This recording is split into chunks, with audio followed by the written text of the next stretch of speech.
Kids aren't the only ones who have to adjust to going back to school.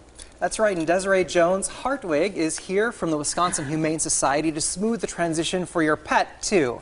Welcome to the show. Good morning. Who's this? This is Georgia. Hi, Georgia.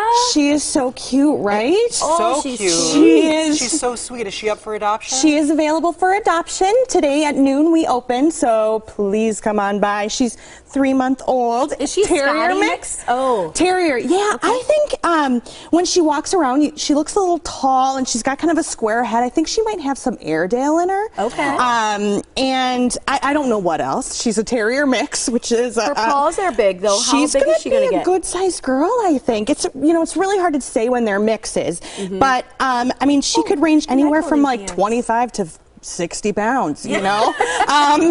So let's talk about families a little bit and kids going back to school and what does it mean for our pets? Yeah, during the summer, so many families are around a lot, and including their dogs in all sorts of activities. The dog park is so much more fun to go when it's beautiful out, that kind of stuff. And then when school comes, you start getting back into your routine. Maybe they're alone a little bit more often, that kind of a thing. So you want to get them ready for that transition, so it's not a huge shock to their system. And where did everybody go? Kind of a thing for them. There's going to be a lot of whimpers, a lot of, potential bad behaviors, and we don't want that. Right. So how can we ease them in? What things should we be doing? Well, a really good thing to do is kind of start the routine a little earlier. If you're all going to get up and leave them alone a little bit longer, start giving them some alone time prior to that day that everybody leaves, so that they can kind of get used to that transition. You also want to give them stuff to do when you're gone. That's really important.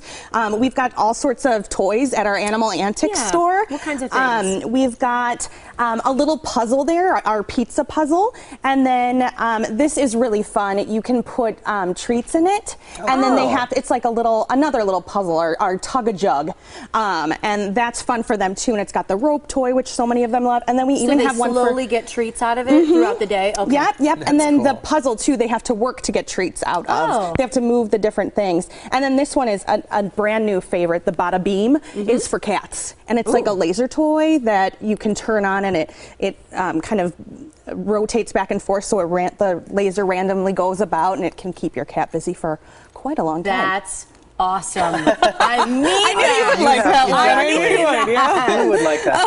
So you both play with it together. I know. Lasers are never-ending fun for kids. Right. You want to make sure that you give them some gratification when you play with lasers with your cats, though, because they never win. So you got to give them something to win. I never give mine to cats. I never give them something to win. I always just put the little laser in my hand and close my hand and put it in my pocket. That is so frustrating. At least there's some finality there. There is, because otherwise he's continually looking for it. So I put it in my hand and put it in my pocket. He knows where it is. That's hilarious.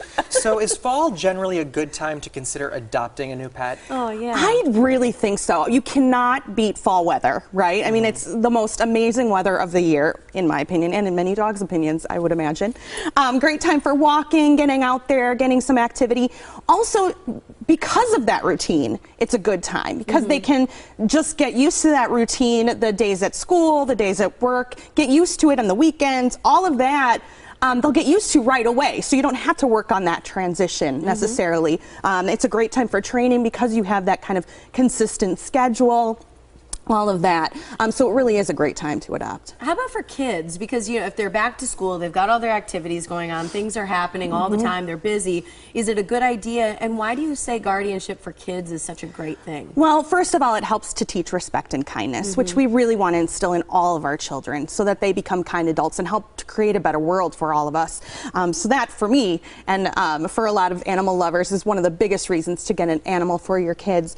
Another thing is that they have kind of a constant companion, a guaranteed friend, because sometimes school can be tough for kids. And being able to go home to your dog and cuddle with them, it can help relieve stress. They're this kind of non-judgmental partner in your world. You're pretty non-judgmental. Oh, yeah. Can you imagine after a rough day at school coming home to somebody like Georgia? That's awesome. That's a great idea. So Nothing Georgia's better. available at noon. Here's how you contact the Wisconsin Humane Society. They're located on West Wisconsin Avenue in Milwaukee.